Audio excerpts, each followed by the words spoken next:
In today's episode of the Nikhil Hogan Show, I'm excited to talk to Grammy-nominated singer-songwriter, musician, guitar virtuoso, and producer Raul Midón. We go in-depth into his amazing musicianship, his songwriting process, great insights into music education, his latest album, If You Really Want, and much more. Stay tuned, you're listening to the Nikhil Hogan Show.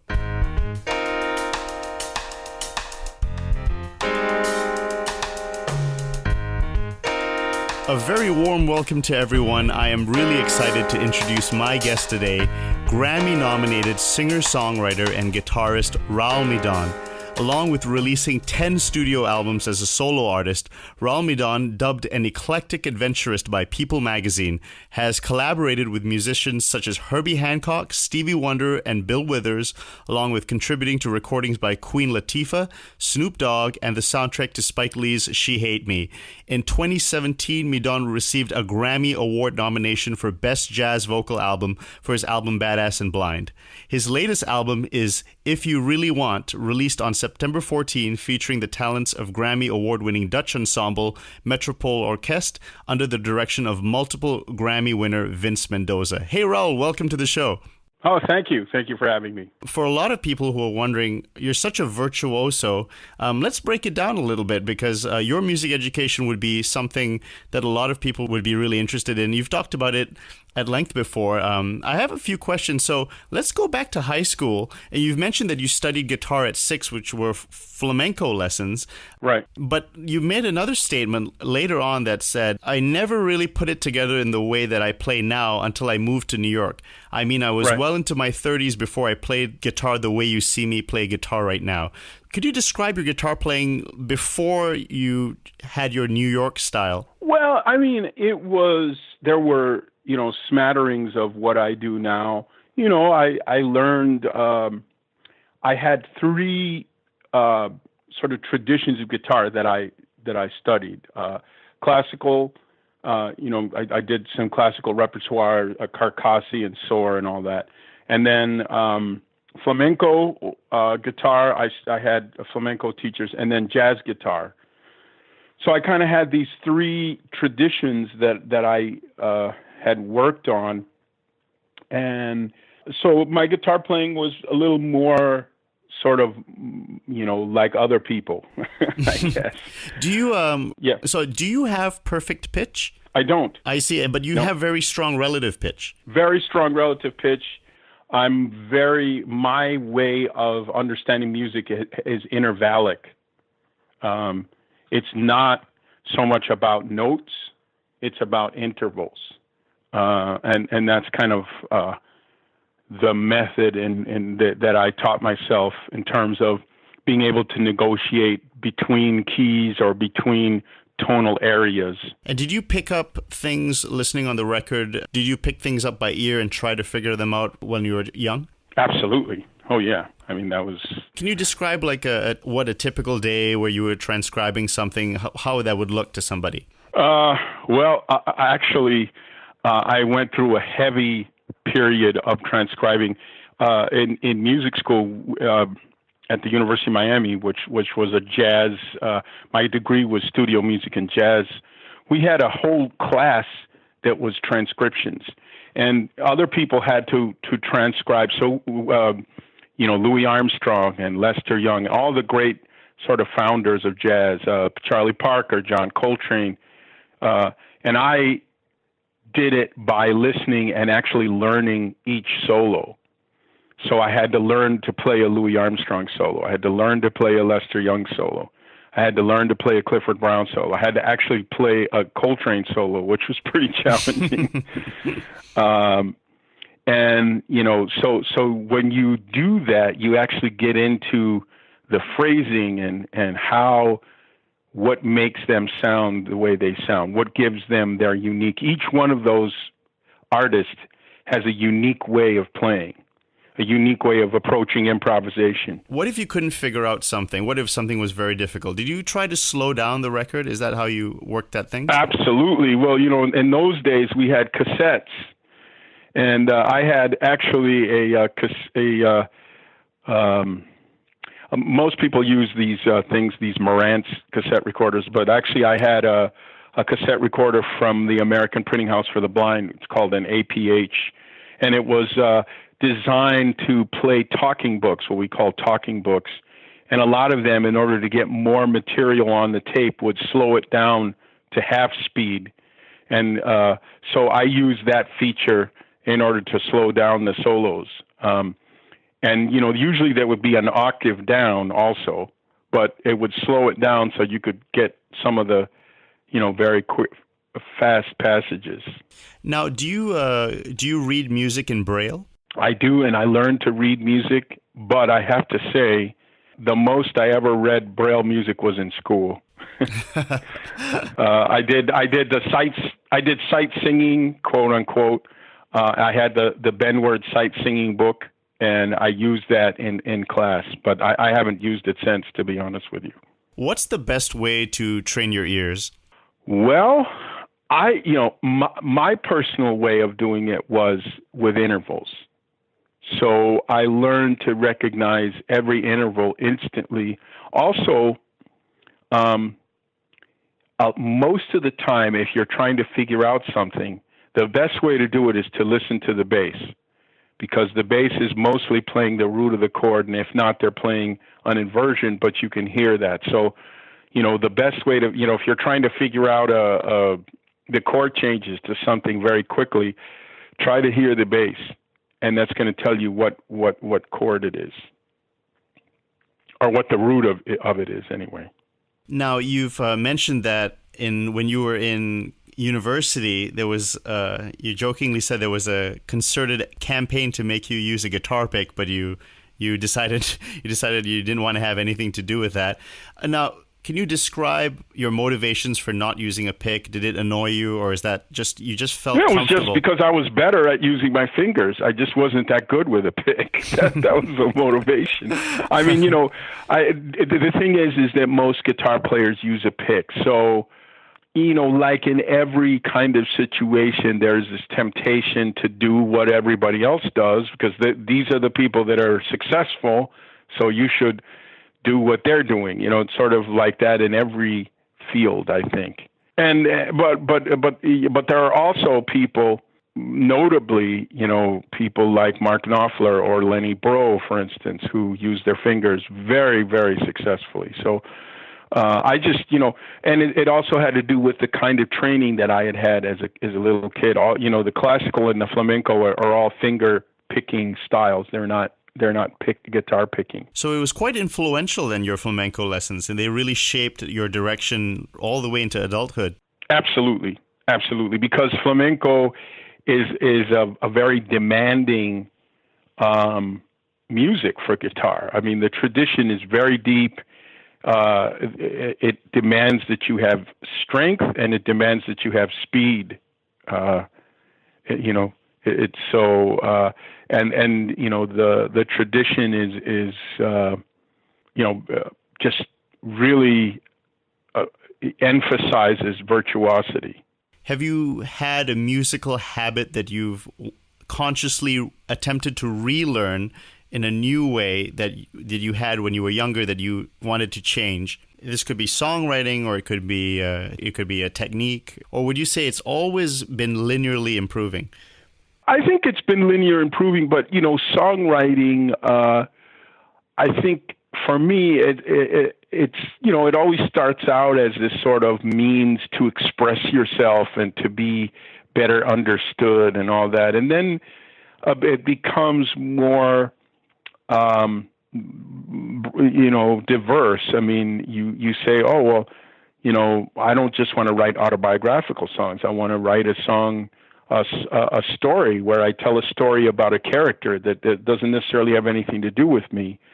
So, in that sense, I guess with probably any kind of writing, you start to broaden what you're doing, what your goals are. It starts out being, how can I get the chick with this song or whatever, When did you start writing songs? When did you start attempting to make your own songs? It was kind of late in life, although I guess I did a little bit of writing in high school. But quite honestly, part of the motivation for writing was when I started to understand what the music business is and how it works. And what age would you say you were started seriously writing? 23, 22, 23, something like that. I started to really get into trying to write songs. Did you ever take vocal lessons, Raul? I did. Yeah, maybe not as much as I should have, but yes, I did have vocal lessons with classical vocal teachers, and it's extremely important. I think just from a breathing standpoint alone, the tradition of singing classical is very deep, and there are reasons why people do things the way they do. Opera, for instance, and even musical theater puts a heavy demand on the voice. And if you're doing something wrong or inefficiently, it can really, really mess you up. You mentioned opera, and I do know that for the 90s, when you were a session singer, you even worked on a project with Pavarotti. So you can sing opera as well? I mean, I can, I suppose, but I've never sung opera in the sense of being in an opera. Right. I think I can, I can do a lot of the techniques of opera, but I wouldn't say I could sing opera in the sense that I've never done that, really. I did some guide tracks for opera singers, and that's the way I worked with Pavarotti. So I did a song that he had to learn. That's what we used to call a guide track. And so I basically attempted to sing it in an operatic style. When you were in Miami and working with many big stars as a session musician, at that point, I know that there was a period where you were very stable and you were making good money. At what point was the shift where you decided that I want to forge my own identity? Well, really the idea really started when I started working with Shakira, because it was the first time that I toured, and I just said, also that sort of was the last big gig I had when I was in Florida. It also coincided with, Napster downloading, the emergence of Pro Tools and Auto-Tune, and all of a sudden, there just wasn't that much work for session singers as there was in the 90s. It was a huge amount of work in the 90s in Florida because we were sort of the center of operations for most of the Latin industry, or a lot of it anyway, so the Latin pop industry.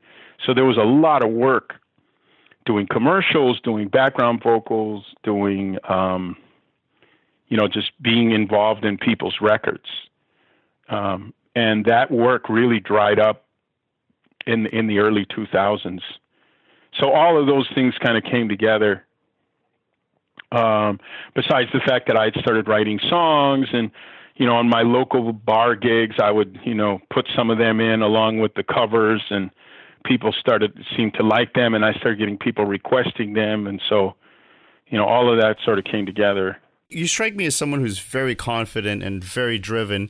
When you're touring with Shakira, and there must have been massive stadiums and massive concerts. Yeah. When you get to that level, did that really give you more confidence to say, like, if I can do this, I can really handle any kind of audience in that size?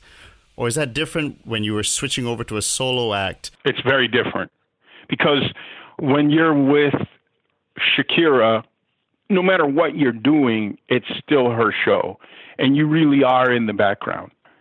So yes, I was performing to massive audiences, but really I was a color that was a part of her performance. What I did realize, though, is that, in a way, it's kind of a strange thing to say, but I realized that as a pure performer, I was ready to do my own thing.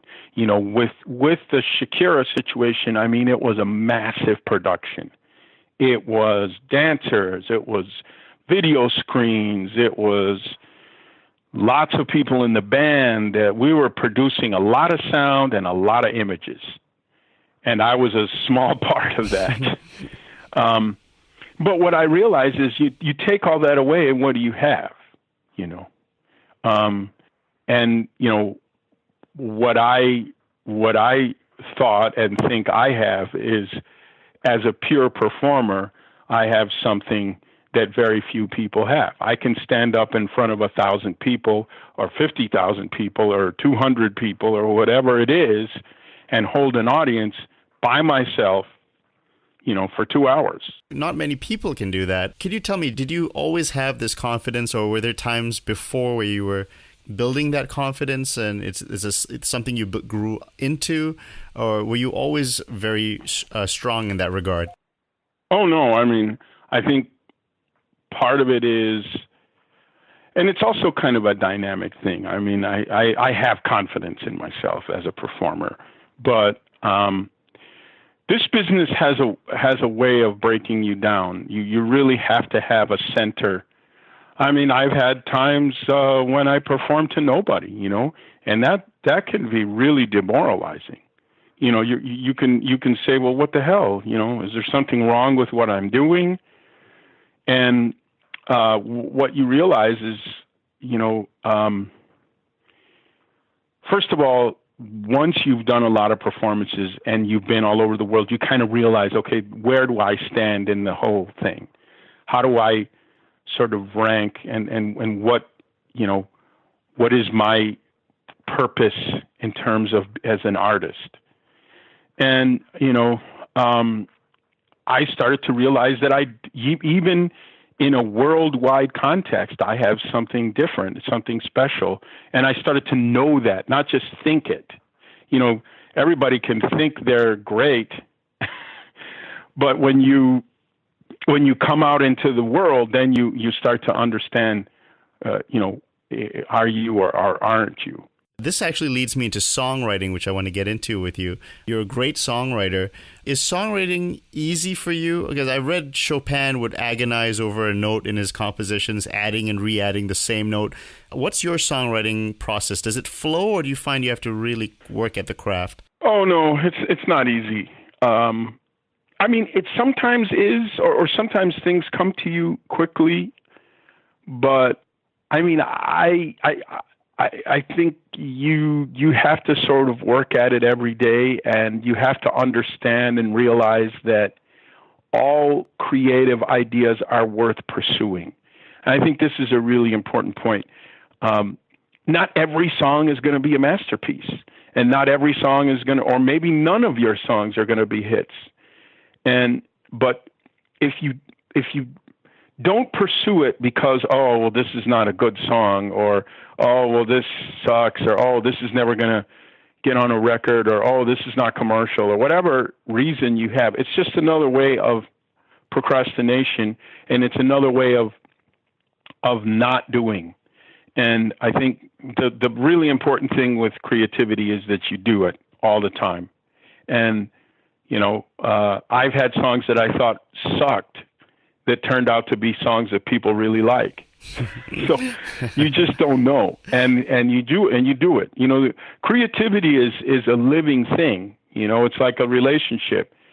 You can have a relationship, but if you don't put time into it, eventually you're not going to have it anymore. Can anyone learn to songwrite, or is it something from within that only a few people bring out? No, I think it's a lot of it is learnable. Absolutely. I mean, there are, you know, formulas to it. And, you know, I've songwrote for a long time without a rhyming dictionary. You know, anybody that wants to songwrite should have a thesaurus and a rhyming dictionary, period, because it really helps. And now, you know, learning to be an artist and doing an artistic thing, that's something else. Now, a lot of your lyrics are very philosophical and they have great depth. You've actually mentioned that philosophy is a field that you enjoy. Yes. And I assume you draw a lot from your own life experiences, but you must read a lot, right? Or at least... Absolutely. I mean, all these long flights, I'm trying to think. I'm trying to remember what I was reading on the flight to Singapore, but it was something. It might have been. It might have been John Maynard Keynes. I don't remember, but I was reading something heavy. You said something astonishing. You said, I just got through reading all of the Oscar Wilde plays. So just imagining you're sitting around reading works of literature. And so can you rattle off a couple of things that are very dear to you? Well, I just reread 100 Years of Solitude. Unbelievable book. I am currently, honestly, in high school we talked about it, but I never read Milton. I'm reading Milton right now, Paradise Lost. I do read my share of thrillers. I have to say I'm a huge fan of Michael Connelly, so I read the Harry Bosch books. I love those. I'm a huge Isaac Asimov fan. I like science fiction. I try to alternate between the heavy stuff and the lighter stuff, quote unquote. I also read. I also like to read. As I said, I read John Maynard Keynes. You've also mentioned a thesaurus to find synonyms for common words.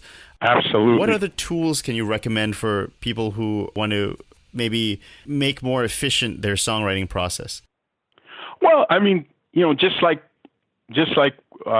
writing prose or poetry, you have to study songwriters, So I've made I'm constantly studying, well, what makes this song so great? And what is it that turns it from a good song to a great song? And not all of them are, super successful either. So, I study the people who have influenced me most all the time. Bob Dylan, Joni Mitchell, Paul Simon, Cole Porter, Leonard Cohen, I mean, these are great songwriters. And, just check it out, study it, see what is it that's going on here. And, I think, a knowledge of harmony of music really helps. And at least I think it does. Let's dive into harmony now, because you mentioned harmony in music theory. How developed were you when you moved to New York? In terms of that, I was very developed. I mean, I learned a lot in school. I was a very serious student when in music school. I was ready to sort of put it all together by the time I moved to New York. And that's really, New York is sort of about two things, at least. One of them is persistence and, just being willing to just do it and not succeed right away. But it's also about being different. It's also about standing out. Because there's just, it's just like, I guess in any big city, but New York, there's just so many people and so many songwriters and so many musicians and so many guitar players and so many singers, and they're all doing it and they're all playing in these little bars. And it must be immensely satisfying to have made a name for yourself in such a highly talented field like that. And did that lead you to meeting legendary producer Arif Mardin? Yes, absolutely.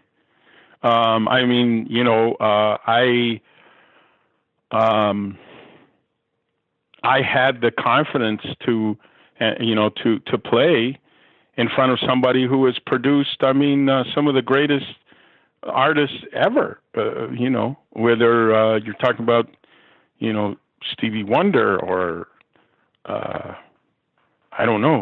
Shaka Khan. I mean, he's worked with Aretha Franklin, How close were you to Arif? I know he produced your album State of Mind. He's sadly passed away. Did you have a close relationship with him? I had a very close relationship. I was in his house many times. I had a close relationship with his family. I've actually never had a relationship like that ever again with somebody in the music business.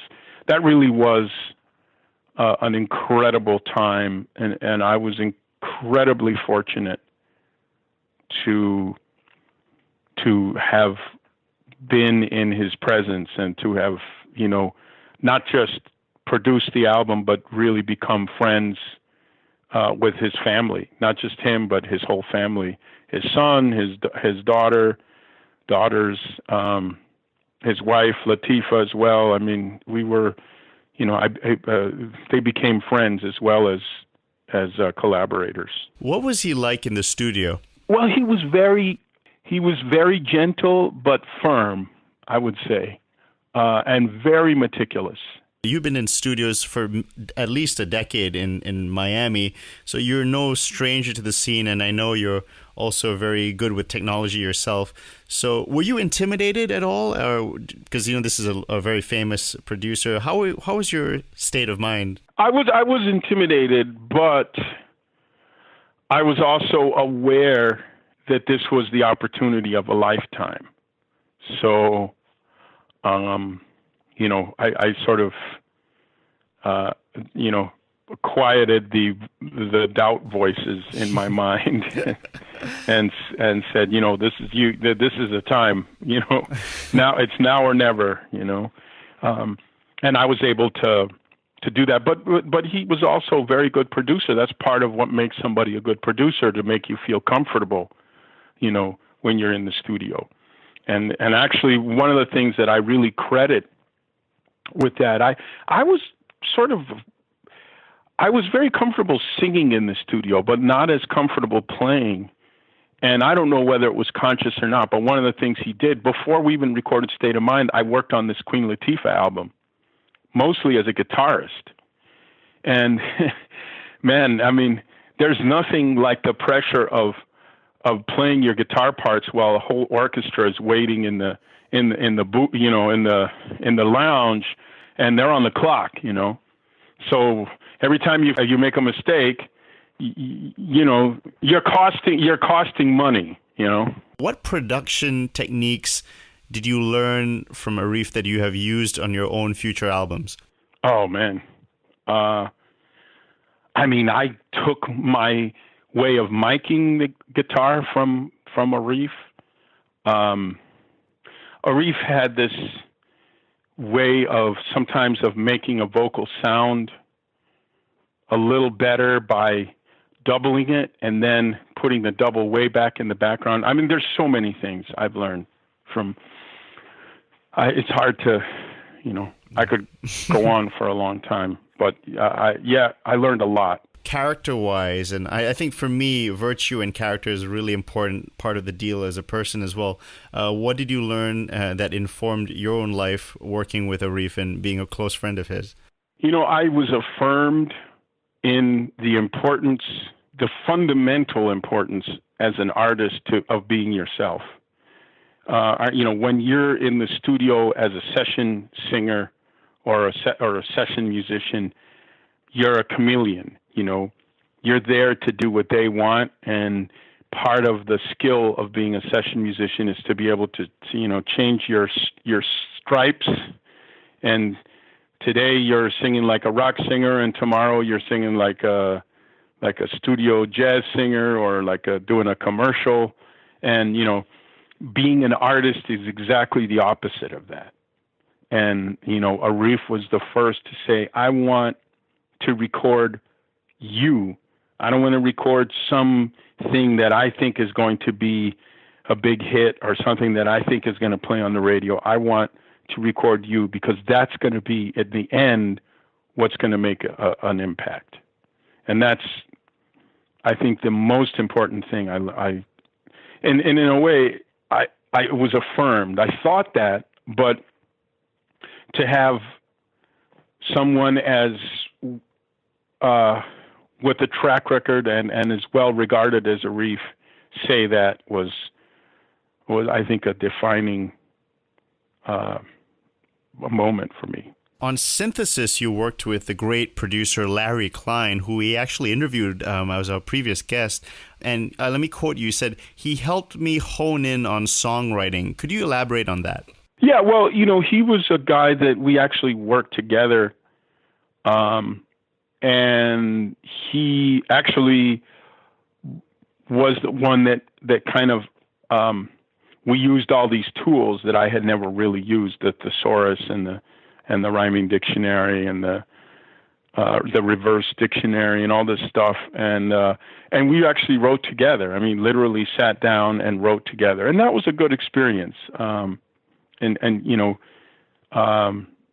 I, wrote some of the songs that I'm most proud of in his, a song like Bonnie's Song, or When You Call My Name, Are you saying lyrically it was at another level? Lyrically, yeah, mostly lyrically. Yeah, he was very, very lyric conscious, and of course, he had worked with Joni Mitchell. I think one of the greatest lyric writers ever. And what's it like working with Larry in the studio? I mean, Larry is a really talented guy. So he's a great musician, and he's it was great, and he also surrounds himself with it was Vinnie Colaiuta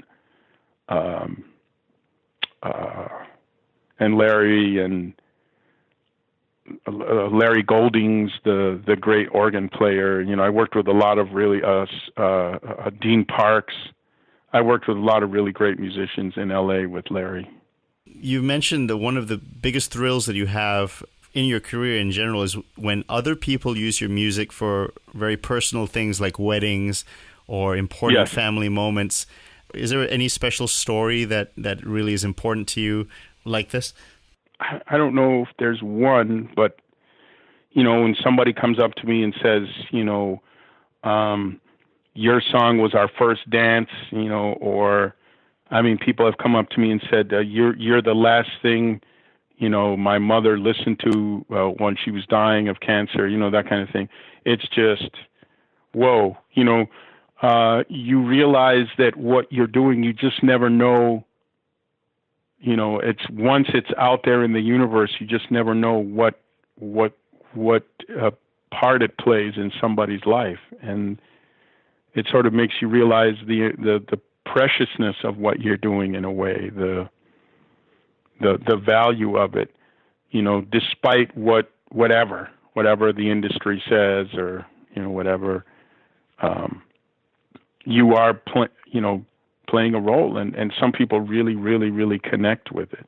I want to talk about your latest album, If You Really Want, which is really a great album released in September with the Dutch ensemble, the Metropole Orkest, and working with Vince Mendoza.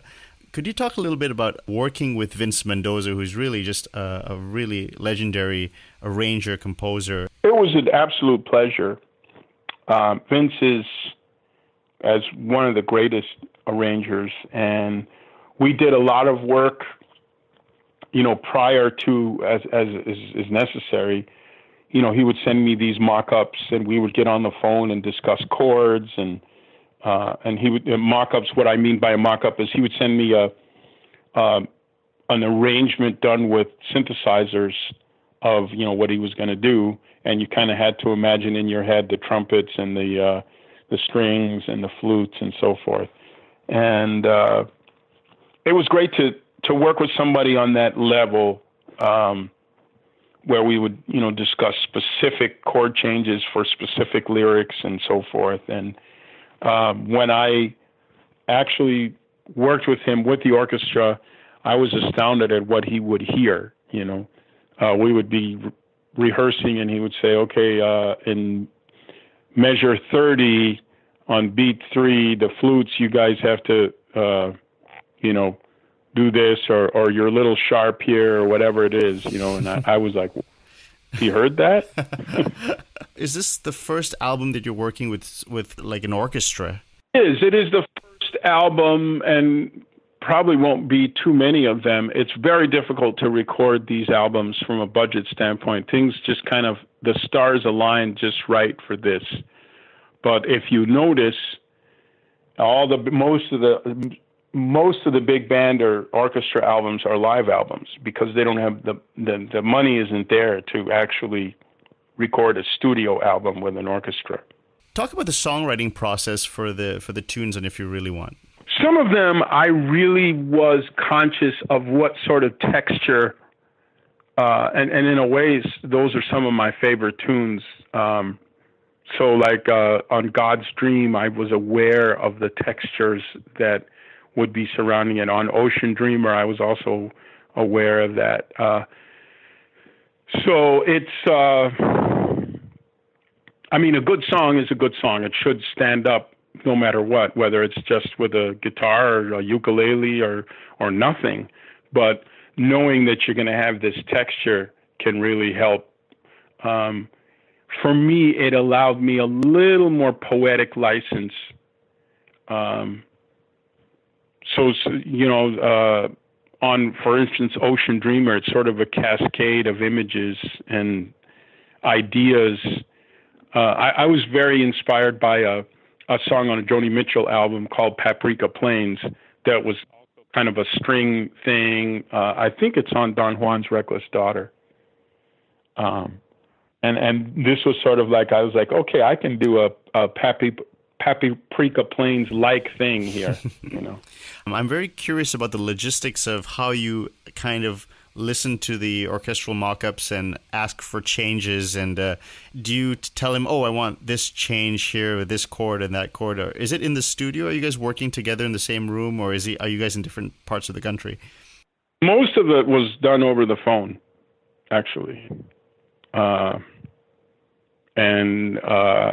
By the time we got into the same room, most of the stuff had been worked out, although we did that also. There was a couple of tunes where I was like, man, we got to change this. This is not right.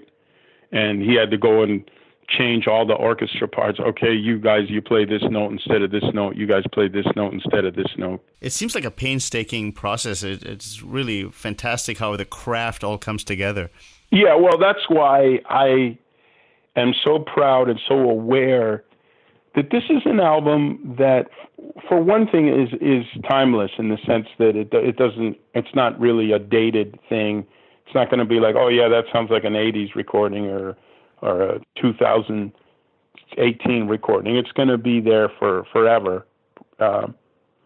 And, you know, as I said, these kind of albums don't get done every day because of the logistics and the, you know, economics of it. How did you find balancing your very unique guitar playing with the orchestra?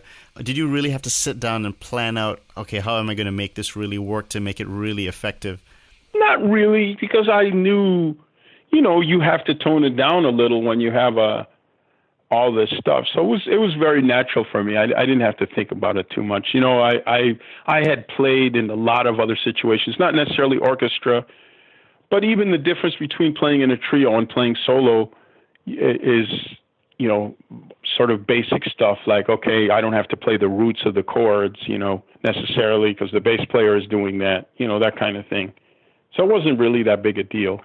It's a fantastic album. I recommend everybody go and buy it. It's really wonderful. It's If You Really Want. And before we move on, could you just say a few words about the ensemble, the Metropole Orkest? It's one of the greatest orchestras in the world. And part of what's unique about them is in certain harmonic contexts, especially with voicings that are close together, you really have to learn how to play without vibrato. And that's one of the things, you know, in traditional classical music, you know, string players play with vibrato. So, you know, one of the things that this orchestra does is do that. The rhythm section is absolutely fantastic in the orchestra, which is kind of unique. So you have these classically trained string players, and then you have this fantastic rhythm section. The whole, the drums, the bass, the percussion, the guitar, the other guitar player, they're absolutely fantastic musicians. I want to turn now, as the final part of the interview, I want to talk about music education, which is something that you've mentioned in a previous interview that you're interested in and you have some thoughts on. You yourself went to the University of Miami, and you've been formally educated, but you've also taught yourself. You teach yourself a lot of things. What would you say you really got out of your training, and what do you think are things that are important for self-learning? Well, what I got out of training was just learning about, you know, one of the things, learning about, you know, how to construct, you know, the sort of craft or the science of constructing, music. So you learn about chords, you learn about scales, and I learned all that in school. And for me, it's very important.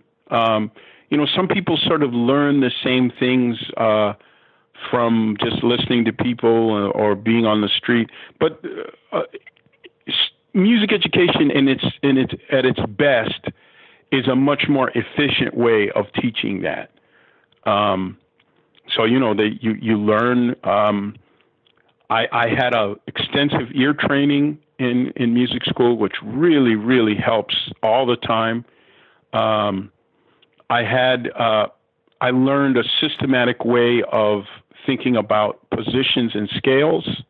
So for instance, in school, we learned about one of the big sort of major harmonic devices in jazz is the melodic minor scale, and the chords that are built from the melodic minor scale. So in school, we learned this sort of consistent way of thinking about it, using the modes and altered modes. So, for instance, the first mode of melodic minor is Dorian sharp 7. So it's a Dorian mode with a 7 sharp, then Phrygian ray 6, then Lydian sharp 5, Mixolydian sharp 4, Aeolian sharp 3, Locrian sharp 2, and Ionian sharp 1. Now, what's interesting about that is that you learn the modes already, right? You in school. I don't play lute much any longer. You learn, Ionian, Dorian, Phrygian, Lydian, Mixolydian, Aeolian, Locrian. And then for the melodic minor scales, all you're doing is taking that concept and altering a note. So for me, it was kind of a revelation when the altered scale, which is one of the big scales in jazz, where everything is flatted. So a lot of people would call that super Locrian double flat 7 or whatever the hell they call it. When it's really just a major scale with one note changed. That's such a more cooler way of looking at it. Ionian sharp 1. If you take a major scale and you take the first note and you change it 1/2 step, you got the altered scale. So, to me, and, that whole thing was really, really important. Did you also do classical harmony as well in college? Absolutely. We did 4-part writing, and, we studied the sort of creeping chromaticization of classical music. So it became more and more chromatic, and they had to figure out ways of talking about it. Yes, absolutely, as well as 12-tone composition. We got into all that stuff. Do you feel there's really a chasm between classical harmony and jazz harmony, or do they have? Not at all. You feel they're quite? Not at all. I think it's, and even as early as Ravel and maybe even earlier than that, it became the only difference is the way that some classical composers looked at it. So, in Debussy, a sharp 11 dominant chord was very common, but it was a passing tone a lot of times, not necessarily all the time.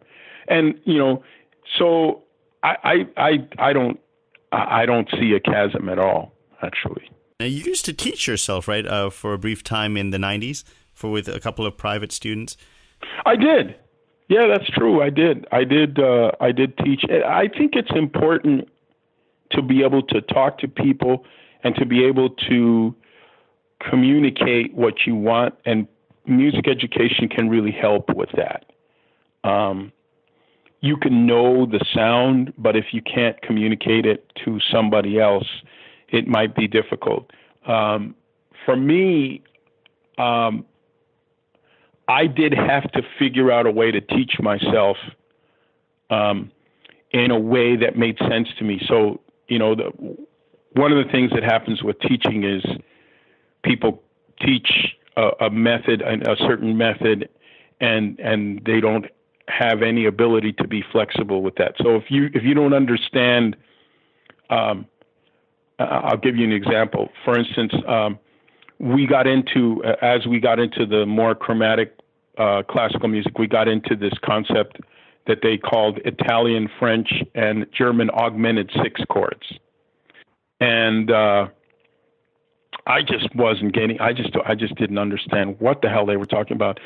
And I remember leaving the class and going to my ear training teacher, and it's like, "Hey, what's wrong?" I'm like, "Man, I am not getting this augmented six crap. I don't understand what they're doing here." And he's like, "Oh, well, it's really simple." And he just played it for me. He said, "Okay, this is the French augmented six. Boom, this is how it resolves. Here's the German. Boom, this is how it resolves. Here's the Italian. Boom, this is how it resolves." Oh, okay. Boom, I got it. How much do you practice a day? I mean, and over your life, basically, I'm sure it's changed with your schedule, but like, how much time do you dedicate to practice? When I'm on the road, interestingly enough, I practice a lot more. When I'm at home, I practice, but it's different. I spend a lot of time trying to write and, creating the space of quiet for creating music. When I'm on the road, it sort of gets boiled down to, okay, I have to do a show tonight. I want it to be as good as possible. So, a lot of people, at least for me, it's not, I warm up a half an hour before the show. The whole day is consumed with practice and trying to get ready for the show for me. So in a way, I end up practicing a lot more when I'm on the road. When you were younger, how much did you practice? I did the 8 hours a day or more. It was pretty intense. And, as I say, depending on the situation, sometimes I still do that. And what exactly were you practicing? Like, if you just an idea of some of the techniques and some of the musical things you were working on? Sometimes it would be just scales, just working on, how playing up and down the scales and doing patterns. So doing, arpeggiating through the different scales different arpeggios in a scale. Then practicing it in thirds and practicing it in fourths, practicing it in fifths. Sometimes it would be working on the voicings based on the scales. So you can take a scale and break it down into chords. It's not just a triad. So the normal sort of way of doing a scale would be just to do the triads within the scale. In C, it would be, C major, D minor, E minor, F major, G major, A minor, and B diminished. But you can, instead of doing 1, 3, 5, you can do 1, 2, 5. So instead of the chord being C, E, G, the chord would be C, D, G, for instance. It's pretty endless. I want to end off with some really quick questions, just some quick fun ones. Who are your top 3 singers? Ooh. Wow. I don't know how quick that is. Sorry. I guess Plácido Domingo. Singers. Ella Fitzgerald. And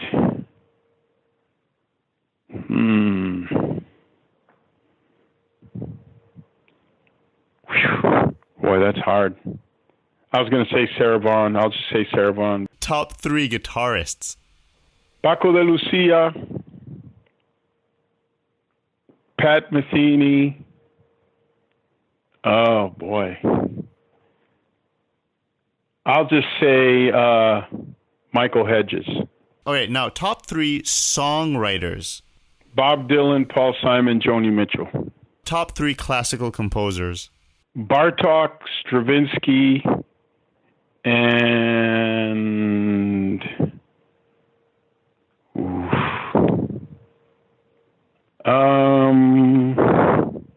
I'm going to say Arvo Pärt. Top 3 improvisers in jazz. It could be any instrument. Whoa.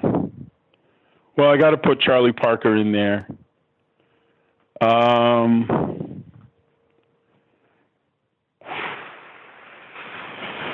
Let's see.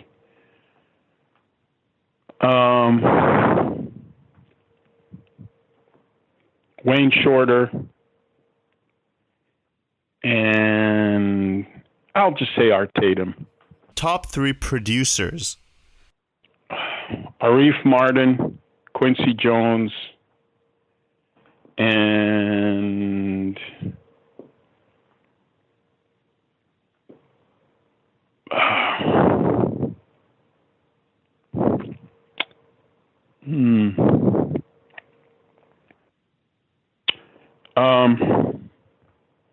I'm trying to think.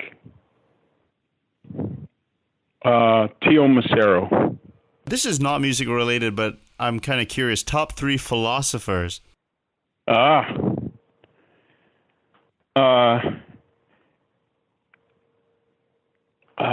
Locke, Hume, and Wittgenstein. Top 3 writers. It could be anything. Oh.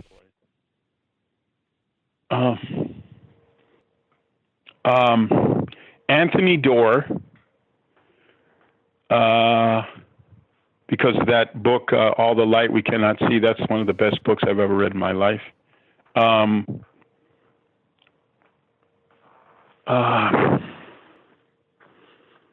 Isaac Asimov, and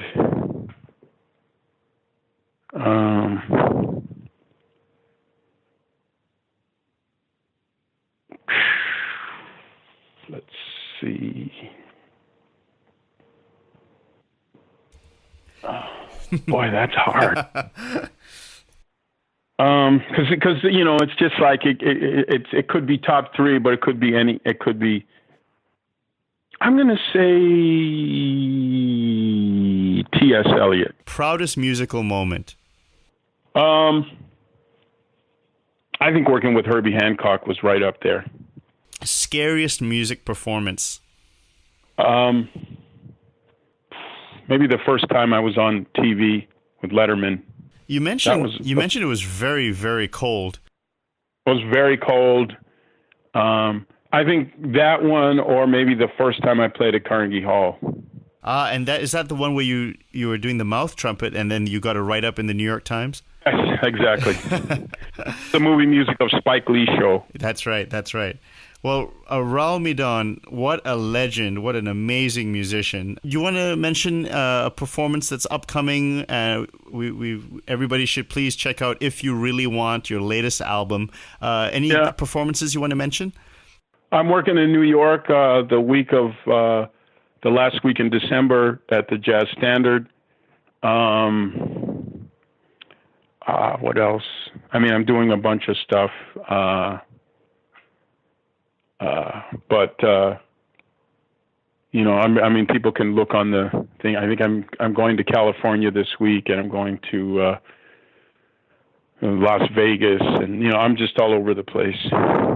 So check out his website at raulmidon.com. The album is If You Really Want, with the award-winning Dutch ensemble, the Metropole Orkest, and with the multiple Grammy winner Vince Mendoza. Raul, thank you for coming on the show. Well, thank you for having me, and you're really, this is one of the best interviews I've done in a while, I must say. You really did your homework, and you really, you know, and it's not always the case, so I really appreciate that. Well, the great Raul Midón, thank you so much for coming on the show, and I hope to talk to you soon. Well, thank you so much, and thank you for having me. Really, really a wonderful interview. Thank you. Thank you, Raul. Have a great day. Bye. You too. Bye. Thank you so much for listening to this episode of the Nikhil Hogan Show with the amazing Raul Midón. Talk about a world-class musician. I hope you really enjoyed the conversation, and please take a moment to subscribe, rate, and review the show on iTunes. It would really help to bring more attention and help us get more fantastic guests. Thanks again, and I'll see you at the next show.